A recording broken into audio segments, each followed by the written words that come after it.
예, 오늘 3.1절이네요. 예, 3.1절입니다. 우리 한번 대한민국 만세. 예, 저 혼자 하겠습니다. 대한민국 만세 했고요. 참 공교롭게도 오늘 말씀 전하는데 제가 이제 이렇게 나누는 이야기가 이 대한민국의 독립과 관련된 그런 내용이네요. 제가 지난주에 그 초반에 카톡을 하나 받았습니다. 저희 누나한테 카톡을 받았는데 저희 누나가 아침에 아이들 김밥 싸주다가 이제 제 설교를 들었나 봐요. 그러면서 설교를 듣는 와중에 기억나는 글이 있어서 아티클을 저한테 하나 보냈습니다. 자, 1938년도예요. 1938년도, 거의 100년이죠. 아직 일제강점기, 일제하에 있었을 때 쓰여진 글인데 어디에 쓰여졌냐면 성서조선이라는 잡지에 쓰여진 거예요. 성서조선. 이 잡지는 김신조라는 분이 선생님이 이렇게 창간하시고요. 예, 비전이 있어요. 뭐냐면 우리 조선이 성경 위에 다시 세워지기를 염원하는 마음으로 창간된 그런 잡지고요. 그리고 거기에 글을 주필로 쓰셨습니다. 근데 누나가 보내준 그 내용에는 이런 부분이 있었습니다. 제 설교가 생각이 났대요. 소금으로 배추에 숨을 죽이듯, 여러분 김장하려고 하면 이제 김치에 숨을 죽이잖아요. 그래서 소금을 뿌리잖아요. 그래서 그렇게 김치에 숨을 죽이듯 매일 아침 성령으로 우리 자아를 죽여야 한다, 이렇게 돼 있어요. 예, 여러분 죽는 거 싫잖아요. 그런데 이렇게 신자의 삶은 뭐냐면 소금으로 배추에 숨을 죽이듯 매일 아침 성령으로 죽이는 것으로 시작해야 한다라고 얘기합니다. 여러분, 죽어야 거듭나는 거고요. 내가 죽어야 왕이신 주님이 내 삶 가운데 역사하십니다. 자, 요한복음 12장 24절이에요. 내가 진실로 진실로 너희에게 이르노니 한 알의 밀이 땅에 떨어져 죽지 아니하면 한 알 그대로 있고 죽으면 많은 열매를 맺느니라. 나의 자아가 죽고 예수님이 내 안에 왕으로 임하실 때 내 삶 가운데 많은 하나님 나라의 열매가 맺힙니다. 예수님이 하신 말씀이죠. 자, 그래서 바울이 고린도전서 15장 31절에 기가 막힌 말을 하는 거예요. 나는 날마다 죽노라, 이렇게 얘기해요. 나는 날마다 죽노라. 나는 그리스도 안에서 자랑할 것이 있는데 그게 뭐냐면 나는 날마다 죽어, 이렇게 얘기합니다. 이게 무슨 자랑이에요? 이게 무슨 자랑입니까? 날마다 죽는 게. 그런데 바울에게는 큰 자랑이었어요. 그가 죽는 그 자리에 예수 그리스도, 참 빛이신 생명이신 예수님이 영생의 빛이 별처럼 반짝이는 것을 그는 알았고 경험했기 때문에 그래요. 그래서 날마다 죽는 그 신앙의 삶이 그의 자랑이었습니다. 아멘? 네, 아멘이에요. 예, 아멘입니다. 예, 자아가 죽는다는 것은 쉽게 얘기하면 내 고집을 꺾는 거예요. 내가 틀렸어 라고 말하는 거예요. 내가 틀렸어 라고 인정하는 겁니다. 자, 그런데 이 말을 할 수 있는 사람이 많지가 않아요. 많지가 않습니다. 왜냐하면 대부분의 사람은 사실 내 자아가 어떤 모습인지 잘 모르면서 그냥 관성대로, 고집대로 살아가는 경우가 되게 많습니다. 그리고 당연히 자아가 죽어야지 내 영혼이 산다는 이 역설의 진리를 보지 못하고 살아가기 때문에 그래요. 자아는 자기 중심적인 사고, 주장, 그리고 통제죠. 컨트롤입니다. 그리고 이런 통제를 통해서 나타나는 게 바로 자아의 모습인데요. 예, 어떤 때 가장 잘 나타나냐면 내가 화나는 그 지점에 내 자아가 이렇게 고개를 딱 듭니다. 평상시 때는 잘 안 보여요. 내가 어떤 사람인지. 예, 근데 화가 나는 그 지점에 딱 나타나요. 여러분들 언제 화가 나세요? 예, 우리 늘드림 친구들도 여기 있는데 우리 이한이가 희한아? 어린이가 저한테 목사님 개구리 닮았어. 제 외모를 비하해도 저는 화나지 않습니다. 예, 저는 괜찮아요. 목사님 왜 아이들을 그렇게 키워요? 라고 해도 저는 별로 괜찮습니다. 예.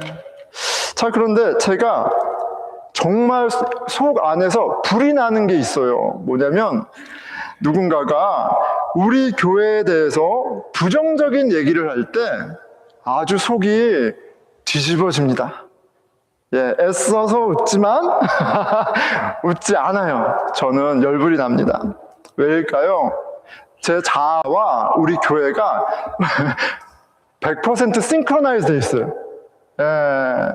자, 그런데 여러분, 신앙적이지 않죠. 신앙적이지 않습니다. 왜요? 이 교회는 제게 아니라 우리 주 예수 그리스도의 것이기 때문에 그래요. 그래서 저는 제 자아를 죽이고, 그리고 주 안에 사는 것을 어떻게 하냐면 기억하는 거예요. 욱할 때 이 교회는 내게 아니지. 내가 틀렸습니다. 이 교회는 주님의 교회입니다. 그것을 기억하고 고백하는 것이 실은 저에게는 자아를 죽이고, 예, 주 안에 다시 이렇게 사는 경험을 하는 구체적인 예가 됩니다. 여러분, 오늘 본문에 여러분은 언제 화가 나고 또 어떻게 자신의 자아를 죽이며 하나님의 자녀로 살고 있는지 한번 생각해 보면 좋겠어요. 자, 오늘 본문에는 화가 난 사람들이 많이 나타나요. 예, 화가 난 사람들이 이렇게 등장합니다. 자, 그들은 예수님에게 화가 엄청 나 있어요. 그래서 예수님을 아주 궁지로 아주 이렇게 위험 가운데 놓으려고 이렇게 작정하고 모인 사람들입니다. 예수님은 그들에게 그들의 삐뚤어진 자아를 보게 하세요. 자, 그런데 이게 좀 기가 막힌 거예요. 뭐냐면 이 사람이 악의를 갖고 나한테 와. 그리고 분명히 잘못했어. 그럼 저 같으면 따끔하게 먼저 혼을 낼 것 같아요. 바로 지적하고. 그런데 악의를 갖고 지금 주님에게 찾아온 이들에 대해서 예수님이 이렇게 시간을 주시고 그들의 불의와 악을 볼 수 있게끔 기다려 주세요. 기회를 주십니다. 그리고 그들은 그들의 그 불의로 가득 찬 자아를 발견하고 수치 가운데 주 앞에 서게 되고 이렇게 주님을 만납니다. 그런데 이게 마치 주님이 우리의 자아를 죽여주시는 장면과 같아요. 근데 죽이고 끝나는 게 아니죠. 살려주십니다. 그 수치 가운데 있는 그녀가 자신을 품어주는 은혜로운 주님을 만납니다.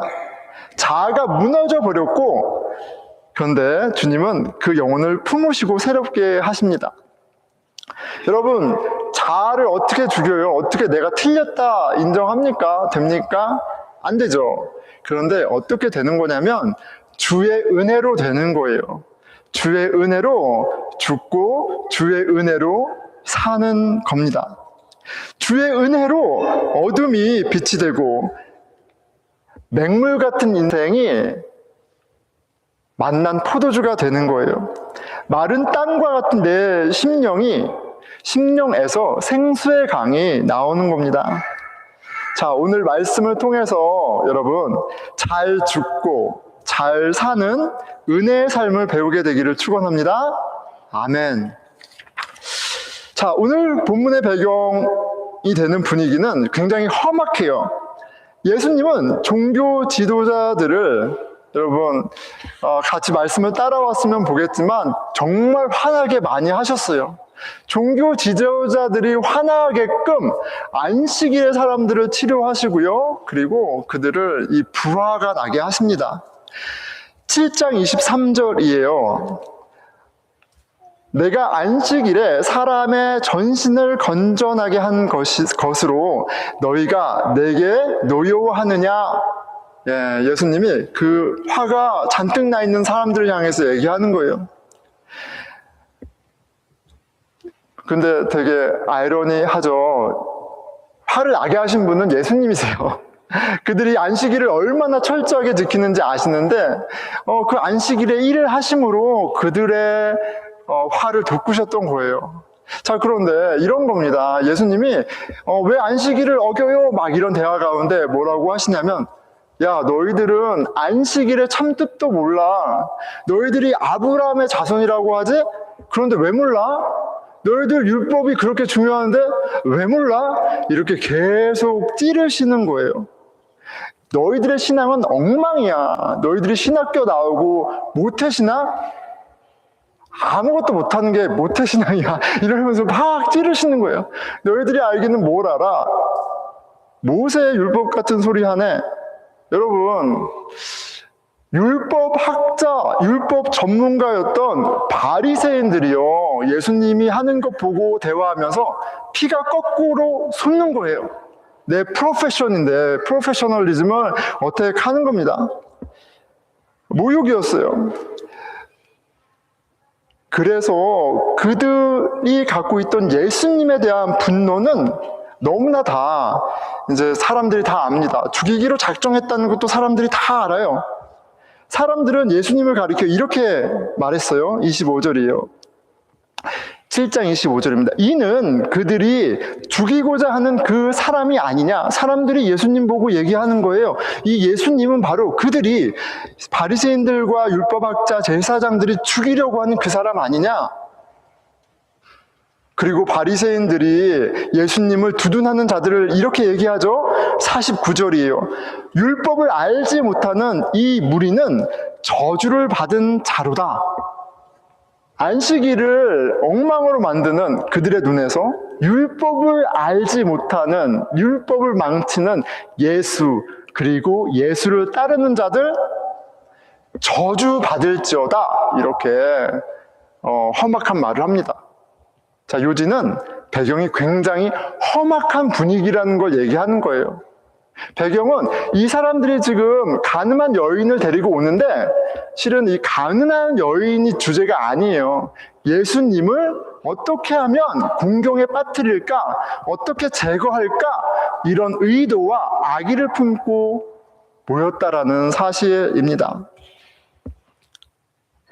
3절에서 오늘 본문이죠. 5절이에요. 서기관들과 바리새인들이 음행 중에 잡힌 여자를 끌고 와서 가운데 세우고 예수께 말하되 선생이여 이 여자가 간음하다가 현장에서 잡혔나이다.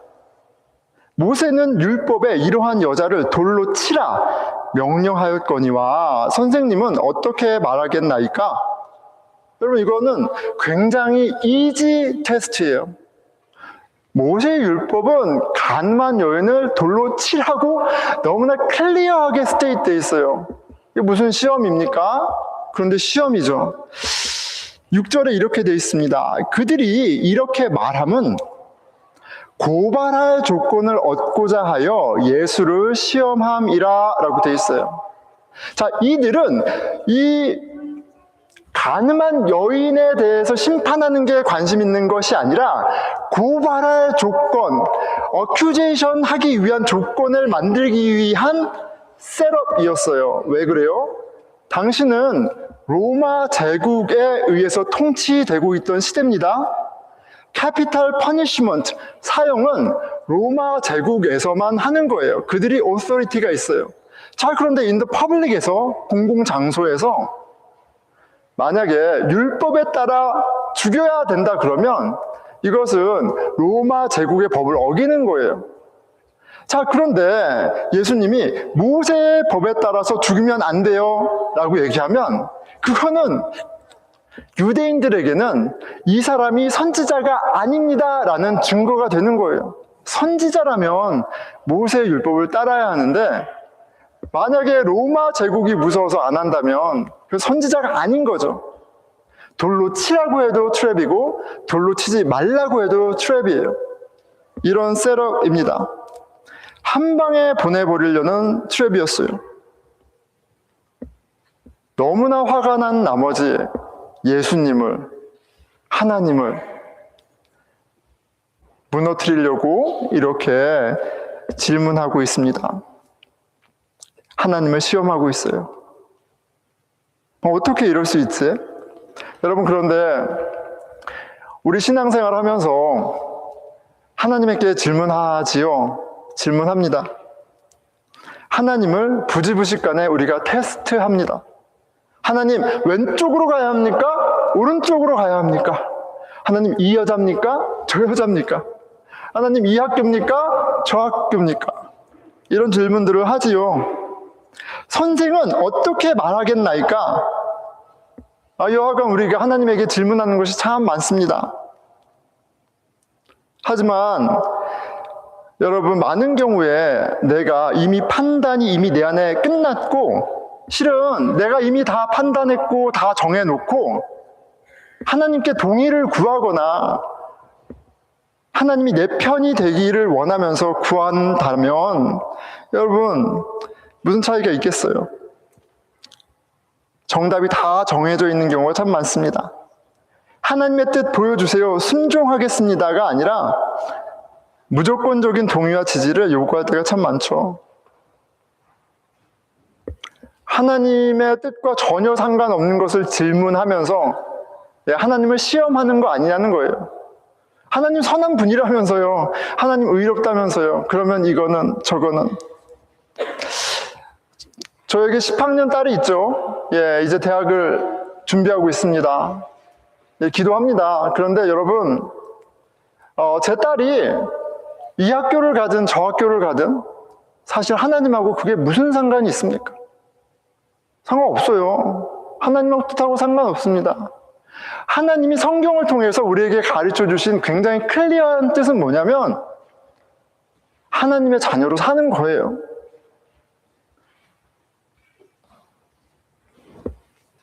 그런데 이게 부모님이 예수 믿는 집에서 자라났다고, 성경을 100번 읽었다고, 신학교를 갔다고, 목사가 됐다고 하나님의 자녀로 사는 게 아닙니다. 왜요? 자아가 죽고 그리고 그리스도가 왕된 삶을 살 때 하나님의 자녀로 살기 때문에 그래요. 이지하지 않습니다. 목사님, 예수님을 믿으면 하나님 자녀 되는 거 아니에요? 맞아요. 그런데 지난주 설교에서 말한 것처럼 믿는 게 뭐냐는 거예요. 예수님을 왕으로 믿으면 내가 죽고 예수님 왕이 되어야죠. 그게 안 됐는데 어떻게 믿는다고 말하겠어요? 그게 안 됐는데 어떻게 믿는 자에게 주시는 자녀됨의 권세를 우리가 누리겠어요? 종교의 옷만 입었지 자신이 주인인 사람들, 예수님에게 가늠한 여인을 끌고 와서 모세의 율법을 운운하지만 이게 얼마나 종교적입니까? 그런데 하나님을 시험하고 있어요. 왕이신 하나님 앞에 자신이 심판자가 되어 건방을 떱니다. 그런데 저는 이게 참 기가 막힌 것 같아요. 예수님이 하나님이신데 이게 얼마나 우습고 말도 안 되는 상황이에요. 다들 막 머리끝까지 열이 받아가지고 어떻게 이 예수님을 어떻게 하려고 막 화가 나 있는 이 모습들이 예수님이 보기엔 얼마나 어이가 없겠어요. 자, 그런데 그 예수님이 그들에게 시간을 주세요. 그들에게 시간을 주십니다. 그들이 당신을 시험하도록 내버려 두세요. 그들의 우리의 씨름 상대가 되어주세요. 단번에 때리지 않고 이것을 같이 씨름해 준단 말이에요. 여러분, 이것조차 정말 놀라운 하나님의 은혜 아닙니까? 자, 예수님이 뜸을 들이셨죠. 그들이 아주 펄펄 이렇게 화를 낼 시간 충분히 주세요. 어떻게 해요? 예수님이 몸을 굽혀서 손가락으로 땅에 뭘 쓰세요? 뭘 쓰십니다. 이게 뭘까? 어떻게 알겠어요? 알 길이 없습니다. 뭘 쓰셨는지 몰라요. 그래서 신학자들이 분분하지만 몰라요. 그런데 우리만 모르는 것이 아니라 군중들도 관심이 없었어요. 예수님 뭘 쓰는지 관심이 없어요. 17절 전반부입니다. 그들이 묻기를 마지 아니하는지라 계속해서 묻는 거예요. 선생님은 어떻게 말하겠습니까? 돌로 칠까요? 말까요? 어떻게 할까요? 칠까요? 말까요? 어떻게 할 거예요? 계속 그것만 묻습니다. 그러면서 분위기가 계속 고조되고 있죠. 시간이 얼마나 지났는지 몰라요. 근데 7절 후반부에 이제 일어나 이르시되 너희 중에 죄가 없는 자가 먼저 돌로 치라 하시고, 얼마나 기가 막힌 말씀이에요. 폐부를 찌르는 것 같은 말씀을 하십니다. 이 무리들은 예수님을 시험하려고 왔는데 예수님이 이제 오히려 이들을 시험하십니다. 너희들 중에 죄 없는 사람 있어? 그럼 정죄해. 돌로 쳐봐. 말씀하세요. 전혀 예상하지 못했던 반응이죠. 8절 9절이에요. 다시 몸을 굽혀 손가락으로 땅에 쓰지. 그들이 이 말씀을 듣고, 여러분 이게 굉장히 텍스트가 오묘합니다. 이 말씀을 듣고가 누구든 죄 없는 자가 뭘로 먼저 치라라는 그 말씀일 수도 있고요. 이제 그들에게 주님이 땅에다 글을 쓰는 그 말씀이 들어오기 시작합니다. 주님이 뭔가를 쓰시는데 그것이 내 양심의 가책을 일으키는 거예요. 예수님이 말씀하신 그것이 내 폐부를 찌르는 그런 말씀으로 찾아옵니다. 양심의 가책을 느껴 어른으로 시작하여 젊은이까지 하나씩 나가고 오직 예수와 그 가운데 섰는 여자만 남았더라. 여러분, 공의로우신 진리이신 빛이신 주님 앞에 서면 인격적인 인카운터가 있으면 여러분, 내 더러움, 나의 악함, 내가 죄인이라는 것이 그 사실을 마주하게 됩니다. 땅에 무엇을 썼는지 알지 못하지만 그 말씀이 양심의 가책을 느끼게 했습니다. 부끄럽게 했어요. 자, 여러분, 우리 늘푸른 교회는 하나님의 말씀을 매일 묵상하자, 매일 읽자. 복 있는 사람은 하나님의 말씀을 주야로 묵상하는 자로니, 우리 말씀 묵상 굉장히 강조하죠. 도대체 하나님의 말씀이 무슨 일을 하던가요? 여러분들 말씀을 읽을 때 어떤 일을 하세요? 말씀이 위로와 평안을 주세요? 예, 위로와 평안을 주시죠? 자, 아니면 말씀이 여러분들의 마음을 찔러서 양심의 가책을 느끼게 하는 경우도 있습니까? 위로가 되었던, 책망이 되었던. 여러분, 그런데 어떤 게 더 유익할까요? 성경의 말씀은, 메시지는, 우리 이렇게 얘기하죠. Message is not massage. 이렇게 얘기합니다. 여러분, 하나님의 말씀은 여러분들을 편안하게 해주는 마사지가 아니에요. Double-edged sword. 양날의 날선 검과 같다고 얘기하셨어요. 폐부를 찌릅니다. 우리의 죄를 낱낱이 드러냅니다. 데살로니가 후서 3장 16절이에요. 모든 성경은 하나님의 감동으로 된 것으로 교훈과 책망과 바르게 함과 의로 교육하기에 유익하니, 여러분, 하나님의 말씀은요, 말씀이 들리기 시작하면 마음이 괴롭습니다. 내 안에 불의와 나 안에 사랑 없음과 내 안에 추함을 다 폭로하십니다. 그런데 이것이 바로 하나님이 우리의 자아를 죽이시고 새롭게 하시는 스텝 1이에요. 스텝 1입니다.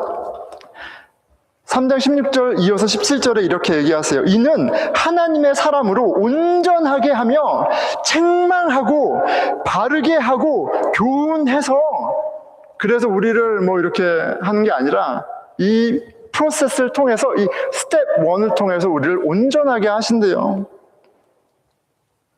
모든 선한 일을 행할 능력을 갖추게 하려 함이라. 내가 죽어야 은혜 안에서 온전한 하나님 자녀다운 모습으로 거듭납니다. 성장하는 거예요. 하나님의 말씀이 악의로 가득 찬 분노했던 바리새인의 자아를 죽이시는 거죠. 그들은 모두 양심의 가책을 느끼고 물러납니다. 자, 그런데 여러분 여기서 이 장면의 이 씬이 포커스가 물러나고 있는 바리새인들에서 다시 줌인하고 있어요. 어디로요? 예수님과 여인에게 줌인하고 있습니다. 이제 예수님과 가늠한 여인만 남았어요. 여러분, 이 여인은 죄인의 대표이자 마을의 수치죠. 자, 이게 기가 막힙니다. 우리 모두 누군가를 정죄하던 군중에서 누군가를 정죄했어. 야, 너는 왜 그렇게 신앙생활해? 너는 이게 잘못이야. 그렇게 살아서 어떻게 막 이렇게 정죄하던 군중에서 어느 모먼트에 아, 내가 죄인이구나. 내가 이렇게 부끄러운 존재구나를 깨닫는 모먼트가 있어요. 하나님 앞에, 거룩하신 그리스도 앞에 내가 죄인으로 서게 되는 순간이 있습니다. 그리고 이 순간이 바로 스텝 2. 자아가 죽고 다시 사는 그 프로세스의 세컨드 파트입니다. 여러분, 예수님이 지금 이 여인을 어떻게 바라보고 있을까요? 얼마나 따뜻하게, 얼마나 온유하게 바라보고 계시겠어요. 여태까지 사람들이 너는 더러운 여자야, 너는 우리 마을의 수치야, 너는 내 딸이 아니었으면 나았어, 너 같은 게 왜 태어났어, 사람들이 저주하고 욕하고 그 수치 가운데 있던 그녀가 지금 예수님과 단둘이 있는데 예수님은 그렇게 보지 않으세요. 예수님은 귀하게 보시죠. 따뜻하게 보고 계세요. 10절 이르시되 여자여, 너를 고발하던 그들이 어디 있느냐? 너를 정죄한 자가 없느냐? 진리의 말씀 앞에 인간의 정죄는 네가 옳고 내가 옳고 너는 어떻고 저쩌고 이거는 다 쓸 자리가 없는 거예요. 거룩하신 의로우신 하나님 앞에 다 죄인입니다. 11절 여인이 이렇게 얘기하죠. 대답하되 주여 없나이다. 여인이 예수님을 주로 메시아로 고백합니다. 여인이 구원자를 만나는, 구원자 예수 그리스도를 영접하는 순간이에요. 자, 진리이신 예수님이 여인을 죄로부터 자유하게 하십니다. 나도 너를 정죄하지 아니하노니 가서 다시는 죄를 범하지 말라 하시니라. 진리의 말씀으로 자아가 죽고 진리의 말씀 안에 하나님의 자녀가 다시 태어나는 장면입니다. 여러분, 여인이 맛보았을 그 은혜의 감격, 그리고 후에 예수님이 하나님이시고 그 예수님이 나의 죄를 대신해서 십자가에 하는 것이 깨달아졌을 때 이 여인이 경험했을 감격, 복음의 감격, 놀라웠을 겁니다. 여러분, 그런데 여인은 다시 죄를 짓지 말라고 했는데 어떻게 살았을까요? 실은 오픈엔디드니까 아무도 모르죠. 그런데 분명한 것은 은혜와 자비가 풍성하신 하나님은 죄인을 구원하기 위해 오셨다는 사실입니다. 그것만은 분명하게 드러나요. 죄인을 위해서. 죄인을 위해서. 내가 틀렸습니다. 내가 오류투성입니다. 나에게 선한 것이 하나도 없습니다. 병든 자를 치유하기 위해 오셨다는 사실은 너무나도 명확하죠. 그리고 그 주님이 우리를 교회로 부르신 거예요. 당신의 몸된 교회로 부르셔서 새로운 삶을 가르쳐 주시고, 혼자 죽는 거 못하잖아요. 그러니까 서로 죽여주고 또 복음 안에서 다시 살고, 이것을 가르쳐 주려고 신자들을 당신의 교회로, 몸으로 부르신 겁니다. 여러분, 그래서 교회는 어떤 곳이에요? 어떤 곳이에요? 죄인이 드글드글하는 곳이에요. 교회는요, 서로 정죄하는 곳이에요. 죄인들이 하는 게 정죄입니다. 내가 옳다, 네가 옳다, 아니야, 넌 틀렸어.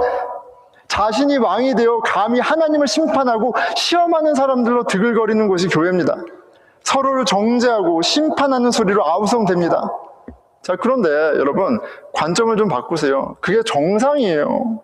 죄인들이 모여서 아우성대고 네가 혼내 내가 혼내 상처 주는 게 당연하죠. 정상입니다. 그런데 예수님이 그것을 견디고 보아주세요. 시간을 주세요. 그 난리법석을 떨게끔, 화가 나서 펄펄 뛰게끔 시간을 주십니다. 일단 이런 소라는 정상이에요. 놀라지 좀 마세요.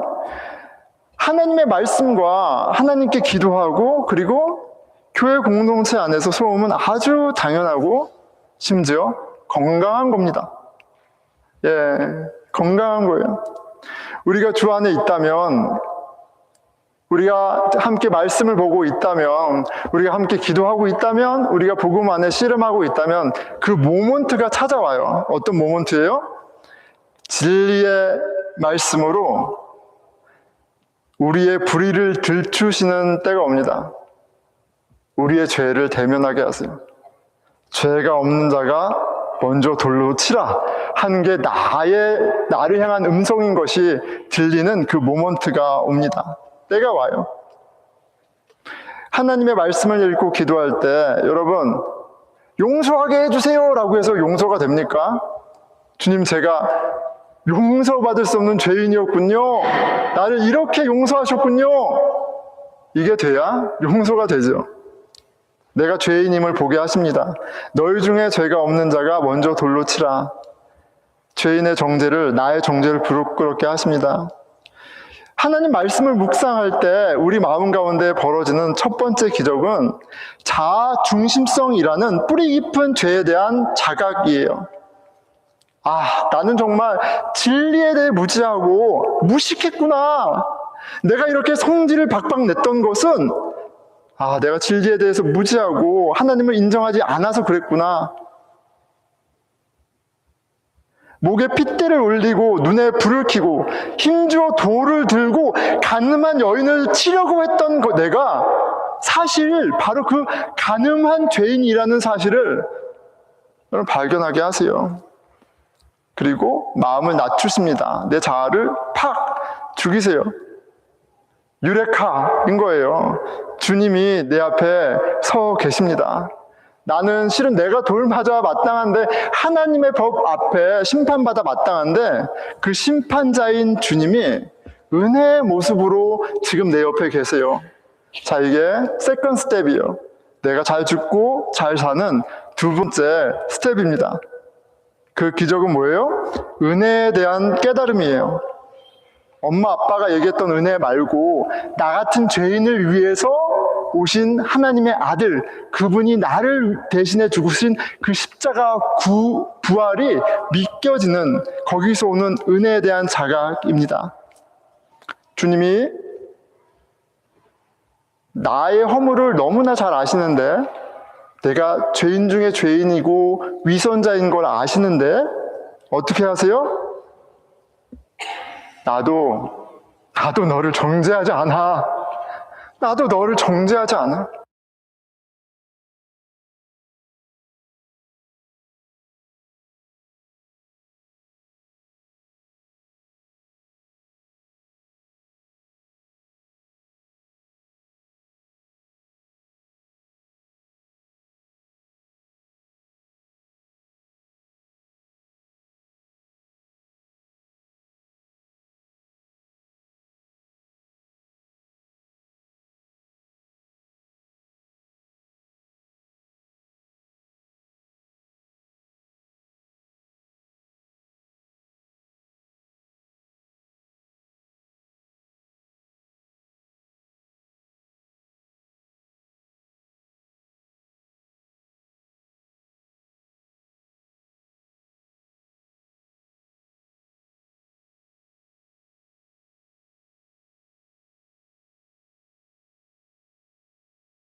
엉망인데 큰 복된 고백인지 모릅니다.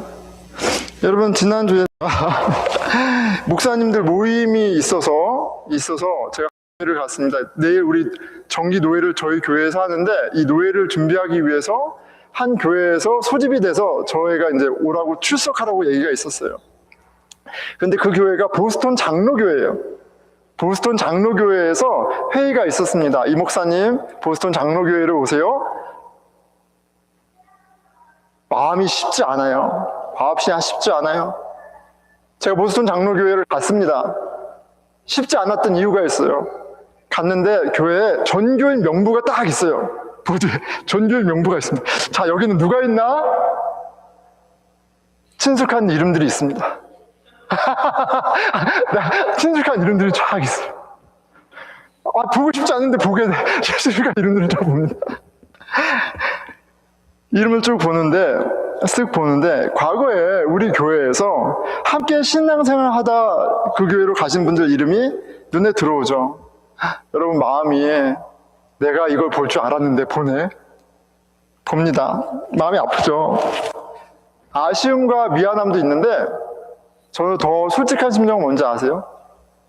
그분들 이름 보면 제가 F를 받은 것 같아요. F. 자격 미달. 너 목사로서 꽝. 제 성적표를 보는 것 같아요.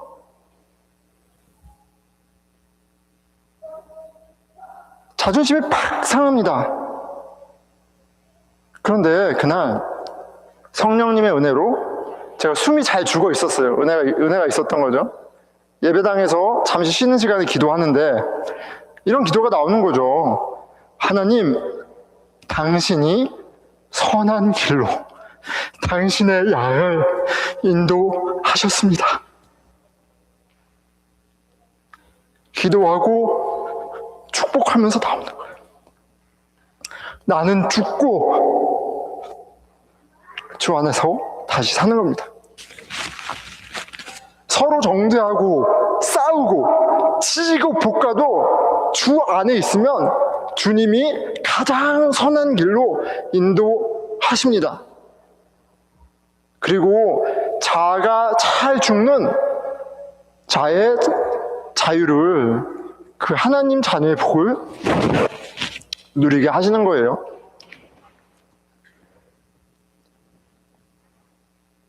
저도 자랑하는 겁니다. 바울처럼 자랑하는 거예요. 내가 매일 죽노라. 그리스도 안에 내 자랑이다. 너희들도 좀 보고 배워라. 이렇게 좋은 게 있다. 이 정도는 해야 되지 않겠냐? 이 정도는 누리면서 신앙생활 해야 되지 않겠냐? 이미 우리 가운데 하나님 자녀에게 주신 성령 안의 의와 희락과 평강을, 자, 오늘 이 자리에 자아가 죽는 것이 복이다 라는 깨달음의 유레카가 있기를 축복합니다. 아멘. 화가 날 때, 판단이 앞설 때, 성령님, 아직도 제가 왕이네요. 이 자아를 팍 죽여주소서 기도하고, 내 자아가 죽어야 빛나는 빛의 자녀로 우리를 삼아주시기를 기도하고 누리기를 축원합니다. 자, 오늘 이 자리에 우리의 자아를 내려놓고 예수님을 다시 왕으로, 주님이 맞습니다. 나는 틀렸죠. 주님이 생명입니다. 저에게 좋은 것이 어디 있습니까? 예수님을 다시 왕으로 모시겠습니다. 주님이, 여러분, 먼저 자리에서 주님이 먼저 십자가에서 먼저 죽으셨어요. 기가 막힌 거예요. 여러분, 복음이 기가 막힌 겁니다. 예, 우리가 잘 죽지 못하니까 예수님이 우리 대신 먼저 죽어주셨어요. 이런 은혜가 어디 있어요? 그 주님이 당신의 은혜를 먹으라고, 자유하라고 당신의 몸을 찢어서 피를 쏟아서 우리를 구원하셨습니다. 자녀 삼으셨습니다. 이제 우리가 성찬식으로 여러분 갈 텐데, 나를 위해서 당신의 몸을 찢고 피를 쏟으셨습니다. 빵을 먹음으로 나를 위해 찢으신 그 몸을 기념하고 이게 나를 위한 주님의 그 죽음이구나, 생명이구나. 이 피가 변치 않는 영원한 새 언약의 그 생수와 같은 주의 피구나. 함께 먹고 마시며 주님을 왕으로 온전히 영접하는 해가 있기를 축원합니다. 아멘? 네, 아멘이에요, 여러분. 자, 여러분, 우리 이제 다시 급반전해서 성찬식으로 가는 겁니다. 마지막 만찬에 어땠습니까? 마지막 만찬에 어땠어요? 제자들이 예수님이 마지막 만찬 베푸는 그 자리에 있었지만 예수님은 다 아셨어요. 이들이 곧 예수님을 버릴 것을 다 아셨습니다. 예수님 다 아셨지만 그 제자들을 위해서 성찬식을, 마지막 만찬을 베푸십니다. 사랑하시되 끝까지 사랑하시는 주님이세요. 너 죄 짓지 마 해서 죄 지었다고 해서 우리를 버리시는 주님이 아니세요. 한 번 붙잡으면 끝까지 우리를 책임지시는 예수님이세요. 나 배신해도 나는 너 배신하지 않아. 이것을 보이신 은혜의 자리가 바로 성찬식이에요. 여러분, 어제까지, 바로 조금 전까지 죄인으로, 악인으로 부끄럽게 수치 가운데 살았다는 것을 주님이 아세요. 하지만 우리가 죄를 고백할 때, 예수 그리스도를 온전히 인정할 때 주님이